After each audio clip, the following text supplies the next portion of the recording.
Hello everyone, myself Dr. N. Srinivas, Associate Professor in the Department of ECE, Maralakshmi Reddy Institute of Technology and Management, Autonomous Institution. Here I am here to discuss some topic in Unit 2, that is Fourier series and Fourier transforms unit. So particularly this is our syllabus. Already we have seen this syllabus. Properties of Fourier series. This is a lecture on properties of Fourier series. Few properties already we have discussed in the previous lecture: linearity property, time shifting property, scaling property, and differentiation. Differentiation of x of t. Then what is the Fourier series of that? So these things we have discussed in the previous lecture. Now we will see some more properties on Fourier series. Convolution in time. So x of t is a signal, periodic signal. After applying Fourier series, what is that? X of k. And y of t is another signal. If you apply Fourier series, then that is y of k. So z of t is equal to, I want to find x of t convolution with y of t. This is a convolution operation. So if you apply Fourier series on this, then what you get? Z of t is this. So z of t, Fourier series is z of k. Fine.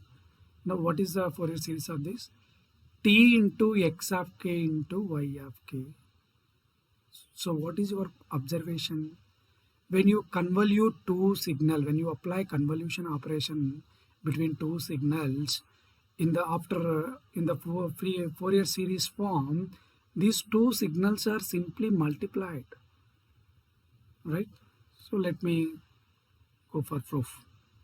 So this is a standard expression for Fourier series: 1 by t integral over 0 to t z of t power minus jk omega naught t dt. Now what is z of t? Z of t is x of t convolution operation star, that is star into y of t power minus jk omega naught t dt. Now multiply convolution formula: x of t star y of t is equal to integral over t x of t y of t minus tau d tau. These things will be studied in next unit. Okay. So for time being, you have to remember this convolution formula. X of t is one signal, y of t another signal. So integral over 0 to t x of t into y of t minus tau into d tau. This convolution is performed over one period. Now substitute this in the above equation, right? Now after substitution, this convolution formula in this equation, in the above equation, then what do you get? So x of t y of t minus tau d tau e power jk minus jk omega naught t dt. So now again multiply. So x of tau, so this is dt, right? And I'm taking integration. Here two integrations are there. So integral x of tau, one point I have taken, one part. And the second integral part I am taking here, y of t minus tau e power minus jk omega naught t d tau dt. Then what?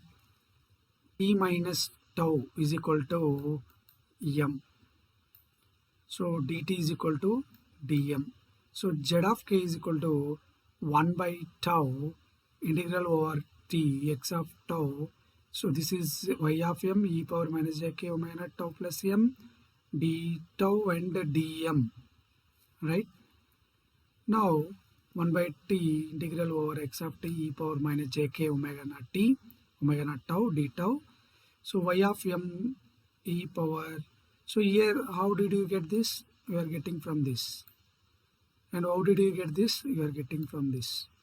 So we are separating, right? So multiply and divide by t. So both sides, 1 by tau So t into 1 by tau, we are multiplying t divided by t, right? This can be written as x of k, this can be written as y of k, t is t. So finally, this is t into x of k into y of k. Significance. Convolution of two periodic signals results in multiplication of their Fourier coefficients and period t, right? Fine. So next, multiplication or modulation theorem. So x of t is a signal. What is a Fourier series? X of k. Y of t is another signal. What is a Fourier series? Y of k. Now I want to find multiplication of two signals that I am calling as z of t. So now you apply Fourier series on this multiplied after multiplication. Now what is the resultant signal after applying Fourier series? So z of k is equal to x of k in star of y of k, means when you multiply two signals in continuous time domain after applying Fourier series, what is the result? Convolution of two individual Fourier coefficients, right? So let me go for proof. So this is a standard equation for Fourier series, and now substitute z of t, x of t into y of t. By synthesis equation, x of t is equal to, okay, x of k into e power j k omega naught t, because this is a x of t, right? We know x of t. Now I will substitute here, right? That is complex exponential. Now substitute here, what you will get?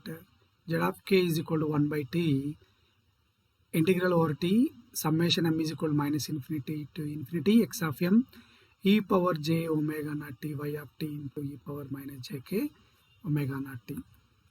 Now here x of m summation taking out, integral 1 by t putting inside.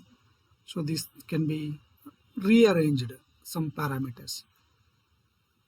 This can be written as y of k minus m. So this is nothing but x of k convolution with the y of k, because in the previous case what we have seen convolution operation, right? Convolution operation. This is a convolution operation, because x of t star y of t. How we are writing? X of t into y of t minus tau. So similarly here also we are writing x of k star of y of k. Multiplication in one domain, time domain, will be equal to convolution in another domain. Parseval's theorem. If x of t is a periodic power signal with the Fourier coefficients x of k, then average power in the signal is given by summation k is equal to minus infinity to infinity mod of x of k whole square.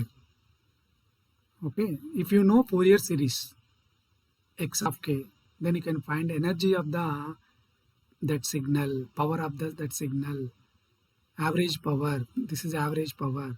So P is equal to summation k is equal to minus infinity to infinity mod of x of k whole square. This is average power.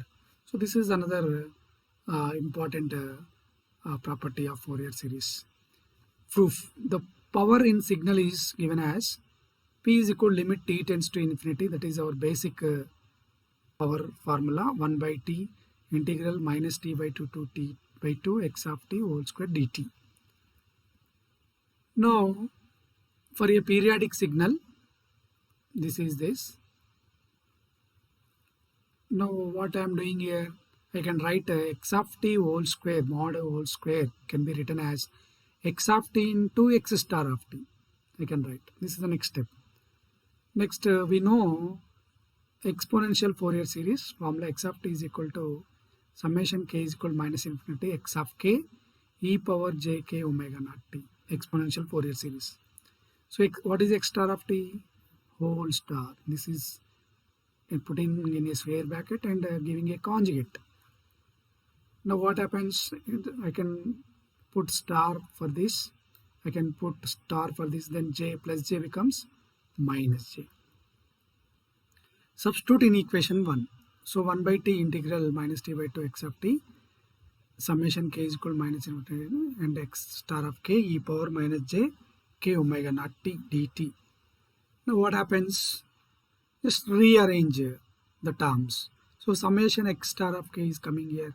1 by t integral term is coming here. So here I can write this can be x of k. So this is nothing but this. So the ninth property is symmetry property.